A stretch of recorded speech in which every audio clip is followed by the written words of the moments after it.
Hey y'all, what's going on? It's your boy Mike. Just got home from the gym not too long ago.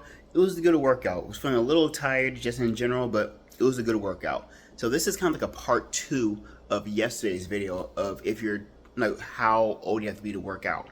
This one is what age should you stop working out? Is it too old to start working out? And the answer to that is you're never too late to start working out. You're never too old to work out. Do your workouts differ from whenever you're a younger person?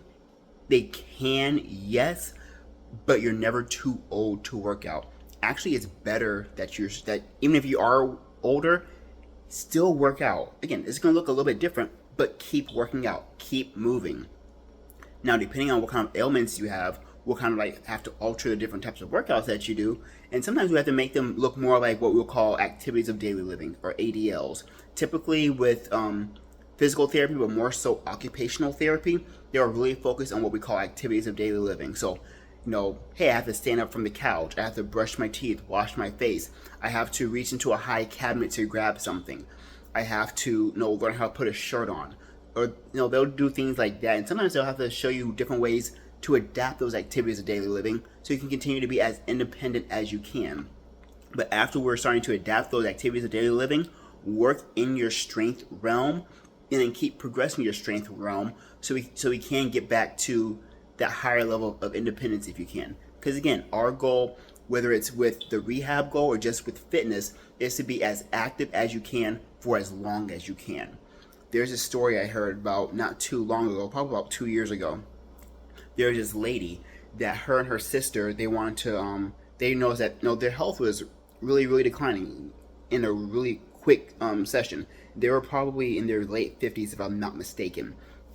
So they start off with doing just general stuff like, hey, we're just gonna start walking. And I've said in many videos, walking is one of the best exercises that you can do because you can pretty much do it in any location. Depending on weather, circumstances. Sometimes depending on where you're living, it'll be a little bit safer to walk compared to not. Because I do recognize that everyone doesn't have the safety of walking outside, if you will. Particularly my ladies, sometimes it's not a safe time to walk outside, depending on what time of day it is, the area that you're living in, so on and so forth. So I do recognize that, but generally speaking, you can walk anywhere. Back to the story. So there's these two ladies, they're sisters if I'm not mistaken. They're like, hey, our health isn't the best. We want to just start walking so we can keep improving our health. So they started walking, and then they decided, hey, no, let's go ahead and take it up. No, let's kick it up a notch. We want to, start lifting weights. Nothing too crazy, but they just started lifting weights. And I think they're either their late 50s or early 60s, something around there. Again, a little bit older. And then something happened. I think one of the sisters passed away, unfortunately. And the other sister that was around, she was like, you know what? We made a pact that we're going to start working out and walking for our health. Now, granted, my sister is not here, but I made a pact of being as active as I can for as long as I can. So I'm gonna keep this up. And she kept working out. And she kept walking. And she kept lifting. And she kept lifting. To the point that she was actually like, you know what? I want to compete in a bodybuilding show. So this lady, she was a little bit older, but she's like, I want to be a bodybuilder, and because she enjoyed working out that much to the point that if I'm not mistaken, she's in the Guinness Book of World Record for being the oldest active female bodybuilder. And she started working out into her late 50s, early 60s, and she's a competitive, get it right, competitive female bodybuilder. That's amazing. I do not remember your name, ma'am, but whoever you are, hats off to you for taking control of your health. Because a lot of times we think that after a certain age we have to stop moving. We have to we have to retire and things like that. And one of the things I've said in many videos is that the more you do now, the more you'll be able to do later. And I tend to target that towards my younger people. However, people who are older, if you're like, hey, I notice that my health is declining and I want to not go into a nursing home. I want to be able to keep driving. I want to be able to keep living in my house by myself. I don't want to have to rely on my kids or this person or a home health aide or a nurse, to do things that I want to do. So I don't care if you're 5, 15, 35, 65, or 85. You're never too young. You're never too old to work out. Now, again, one thing that I would do, in regards to physical therapy, is I would kind of say, hey, what kind of motions do you, or what do you need to do at home? What does your bed look like? Is it a high bed? What kind of tub do you have? Is it a walk-in tub? Is it like a tub shower? Like, how are your dishes set up? Do you have like a high cabinet? So kind of alter your activities based off of your home, so you can be as independent in your home as possible.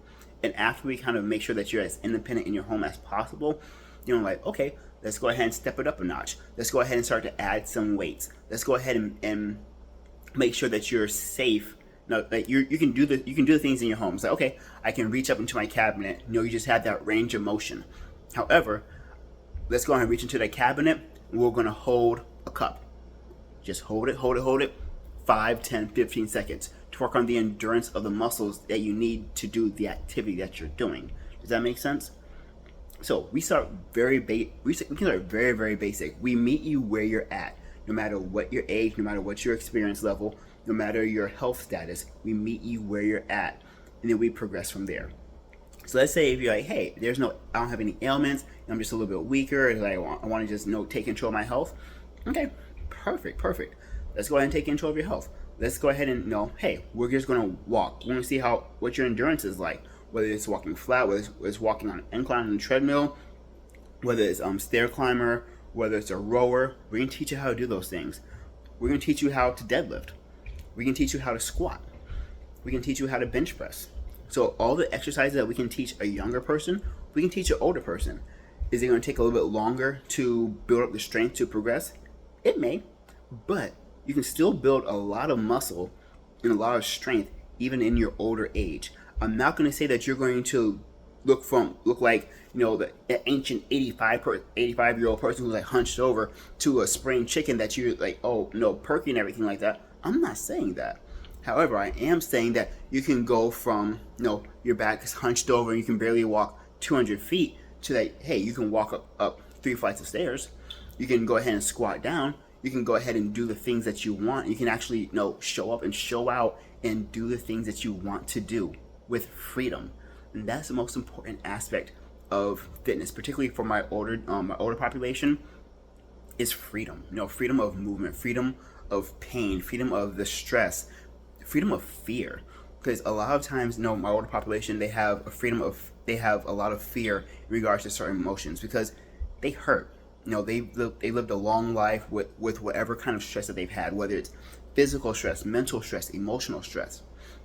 The stress is real, and sometimes that emotional stress can weigh on someone's shoulders, it can weigh on their back, and you can literally feel that stress. So I'm not sure if you guys have felt that stress, but once you feel that stress, you feel that stress. It is serious. So once you're able to take control of your life, that stress starts to dissipate, and you can walk higher. You can walk with a little pep in your step. You can have energy. You can do the things that you want to do, and that's what exercise is about. Is being able to do the things that you want to do, when you want to do them, how you want to do them, without having to rely on people to, hey, my doctor said that I have to have someone's help to drive because my coordination isn't there.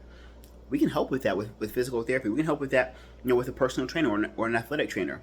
Yeah, an older person can see an athletic trainer because you can do relative speed drills for an older population. Is it going to look different? Yeah, it's going to look different. But you can still do speed drills and reaction drills with your older population. It just can look different. It can look like, hey, I'm walking, and then I'm going to do a little turn. That's an agility drill for some of my older people. Or it can be, hey, I'm going to sit down, I'm going to stand up, and I'm going to do a turn. Check how dizzy am I? Am I dizzy at all? Did I bounce? Did I wobble? How's my strength? How's my stance? Do I have to rock and throw myself up, from the chair? Did I plop down whenever I was sitting down? Those are things that we look for, particularly in physical therapy. We look for the reaction. We look for the strength aspect. How strong are you? How strong? How safely are you able to descend whenever you're sitting down? And how strong are you able to stand up? Do you have to throw yourself up to stand up? Do you plop down whenever you sit down? These are things that we look for physical therapy wise. And after we take care of that, then we say, hey, we've taken care of that. Depending on your physical therapist, they may have an athletic training background also, or they may just say, hey, we're going to get you mobility ready. We're going to get you, a level of independence again. And again, the therapy can look so different, but it can look very, very similar. Like, we can definitely, throw you on a stability ball if we wanted to. But we can also just work on single leg stance at the kitchen. We can work on deadlifts. Because, for my gardeners, there's no difference between a deadlift and picking up a bag of soil. It's the same thing. There is no difference from kneeling and tolling in, in your garden compared to doing a lunge. There's no difference. So fitness can look a little bit different for my older population. Now, I'm not saying that we only have to do those things. Don't want to see a 70-year-old person doing a clean and jerk? Oh, that'll be amazing. Do those things. But just like I was talking about, with every other population, we do it safely. We meet you where you're at. We figure out what your goals are, and we progress from there. If you want to learn how to clean and jerk, we can teach you how to clean and jerk. If you want to learn how to bench press, we can teach you how to bench press. If you want to learn how to do a squat properly, we can teach you how to squat properly. We can teach you all of these things. The only thing that's going to stop, just like I said previously, is you. Do I admit that there are a lot of ailments that hinder people? Yes. Don't get me wrong, there are a lot of ailments that hinder people, particularly my older population. We have, our mental ailments, like our dementias, our Alzheimer's. We have, the physical ailments like the arthritis and the weak bones and things like that. We have those ailments. We have the ailments like, Parkinson's, where it's like, okay, we can't do everything that we want to do. Like, we have to modify. But we modify. We don't stop. We modify. We figure out where you're at and where you want to go. And we try to get you as much freedom as we possibly can. Now, this freedom will look different. Freedom looks completely different from person to person, from ailment to ailment, and just depending on the person who wants to do the fitness. I've had people in therapy that have had bilateral amputations and they want to walk. Let's walk. I'm going to teach you how to walk, once you get your prosthetics on. But until we get your prosthetics, we're going to teach you how to move in bed freely. We're going to teach you how to transfer from your bed to a wheelchair so you can have that level of freedom. Again, just because you had an amputation doesn't mean you can't move, doesn't mean you can't walk. It doesn't mean you can't be mobile. We just have to modify it until we can figure out where you're at, how strong that you are, and what safety precautions that we need, and how to change from there. I will never forget. This was about 7-8 years ago. I was going to the gym, and the gym that I used to go to, you had the entrance in the back, and in the front that's where you had your cardio machines. So I was about to go on the treadmill, do my little warm up. I usually do like a 10-minute warm up, and I see this person just booking. I was like, that's impressive. I walk up, below the knee, double amputee. I'm like, that is insane. I respect it. Did they have an injury that could have stopped them and just made them sit on the couch? Yeah. Did they? No. 2 years ago, I was walking into a different gym. And, it's like, I try to say hi to everybody, just have fun. It's like, I like to have fun. Like, you can see my front shirt?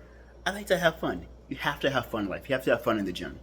But I was walking into the gym, and there's this gentleman who was probably late 60s, early 70s, doing chest. He was hitting probably 70-pound dumbbells for reps, dumbbell bench press.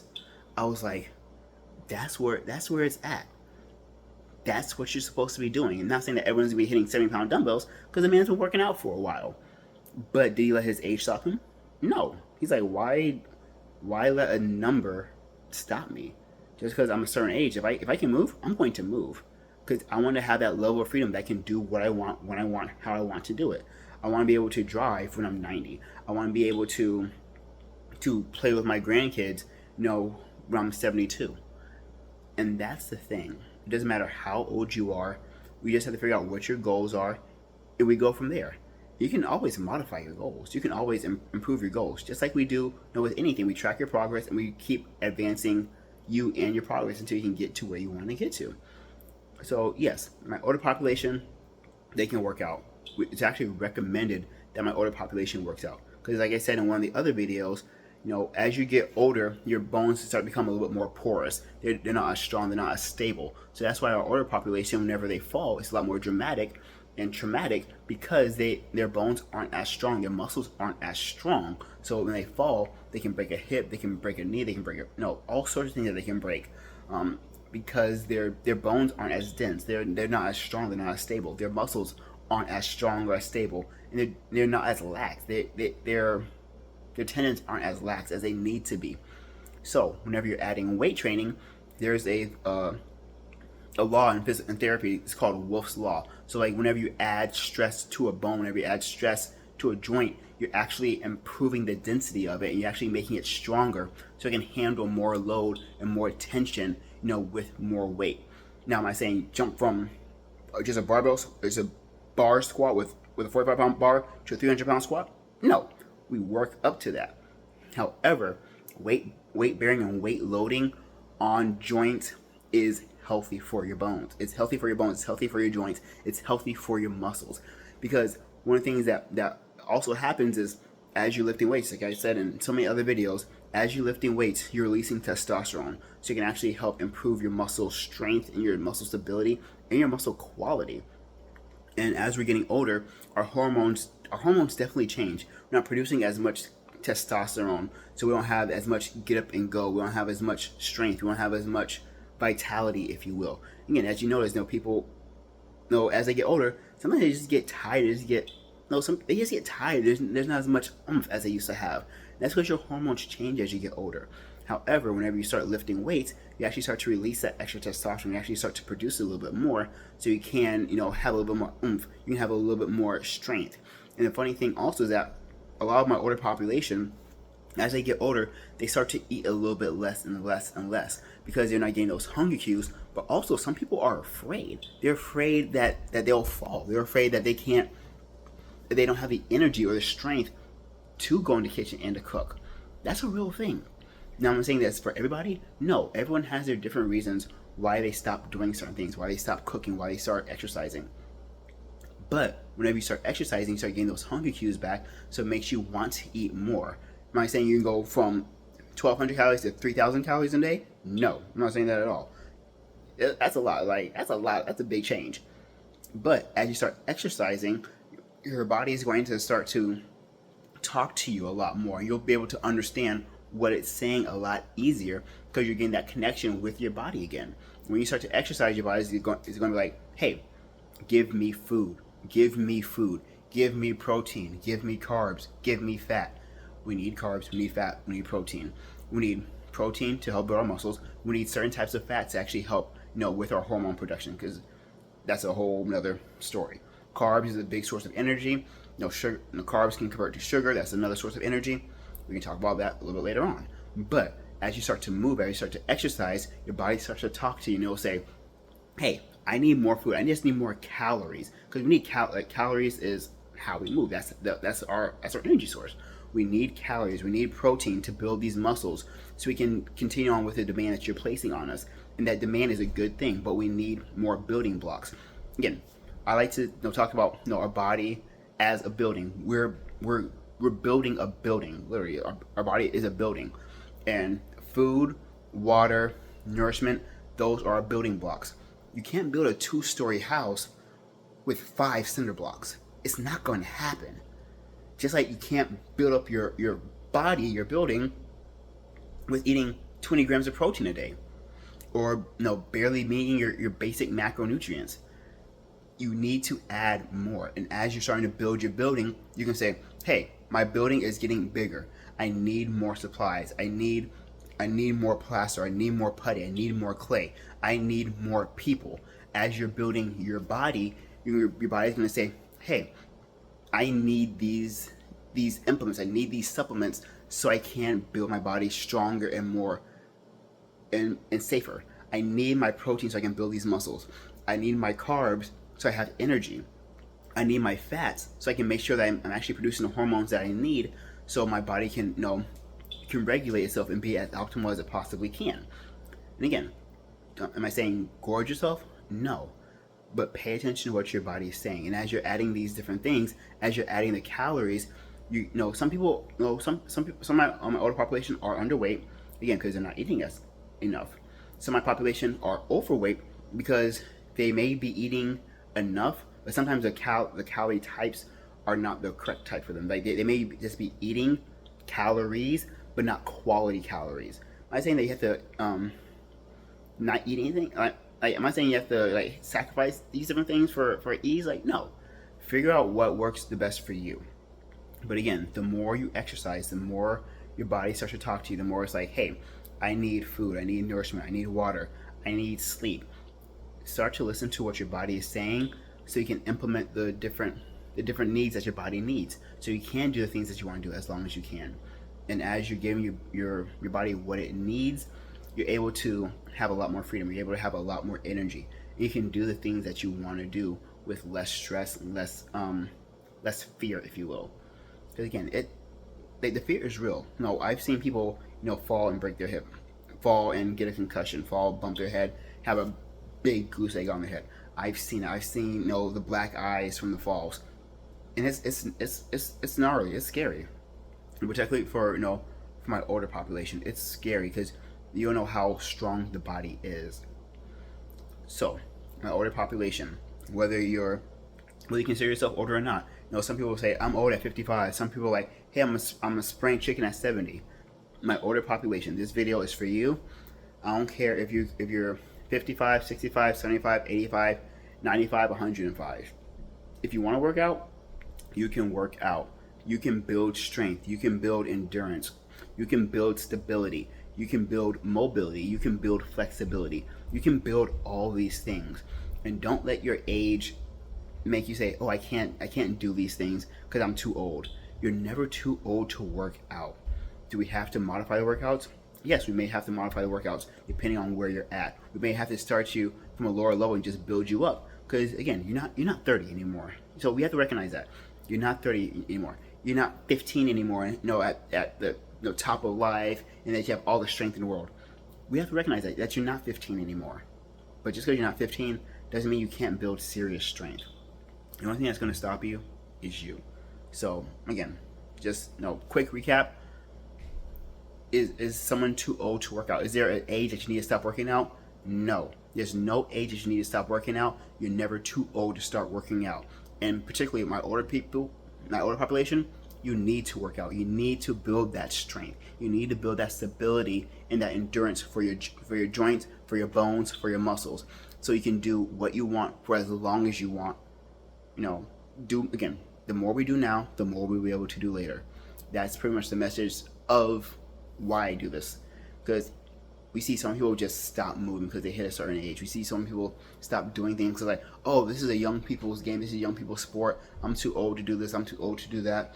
I have this injury. I can't do this thing. I had an amputation. I can't do this. I have Parkinson's. I can't do this. The only thing that's going to stop you is you.